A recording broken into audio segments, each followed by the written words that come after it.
And to offset his good looks, the HG men required that he wear at all times a red rubber ball for a nose, keep his eyebrows shaved off, and cover his even white teeth with black caps at snaggletooth random. If you see this boy, said the ballerina, do not, I repeat, do not try to reason with him. There was a shriek of a door being torn from its hinges. Screams and barking cries of consternation came from the television set.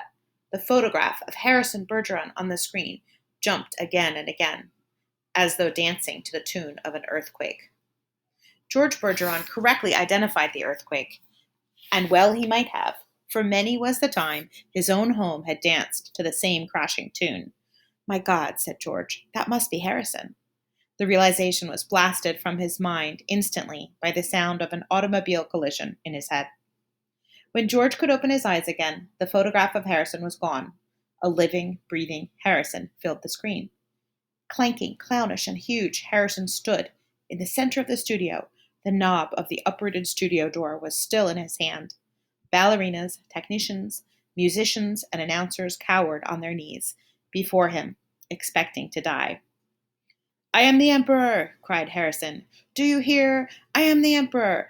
Everybody must do what I say at once. He stamped his foot and the studio shook.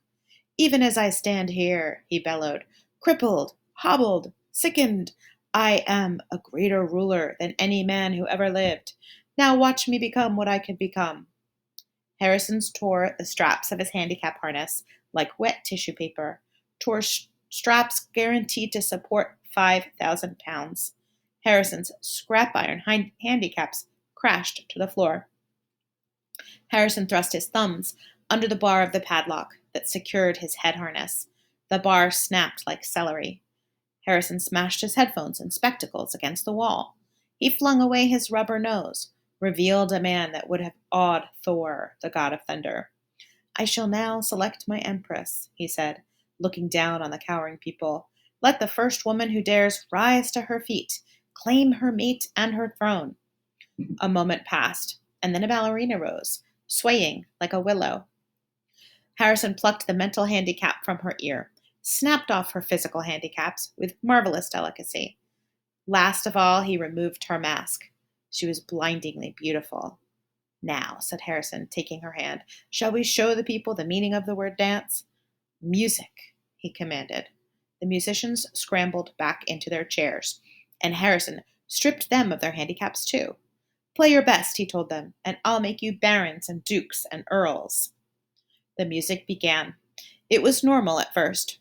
Cheap, silly, false. But Harrison snatched two musicians from their chairs, waved them like batons as he sang the music as he wanted it played. He slammed them back into their chairs. The music began again and was much improved. Harrison and his empress merely listened to the music for a while, listened gravely, as though synchronizing their heartbeats with it. They shifted their weights to their toes. Harrison placed his big hands on the girl's tiny waist, letting her sense the weightlessness that would soon be hers. And then, in an explosion of joy and grace, into the air they sprang. Not only were the laws of the land abandoned, but the law of gravity and the laws of motion as well. They reeled, whirled, swiveled, flounced, capered, gamboled, and spun. They leaped like deer on the moon. The studio ceiling was 30 feet high, but each leap brought the dancers nearer to it. It became obvious, their obvious intention to kiss the ceiling. They kissed it. And then, neutraling gravity with love and pure will, they remained suspended in an air inches below the ceiling, and they kissed each other for a long, long time. It was then that Diana Moon Glampers, the handicapper general, came into the studio with a double-barreled 10-gauge shotgun.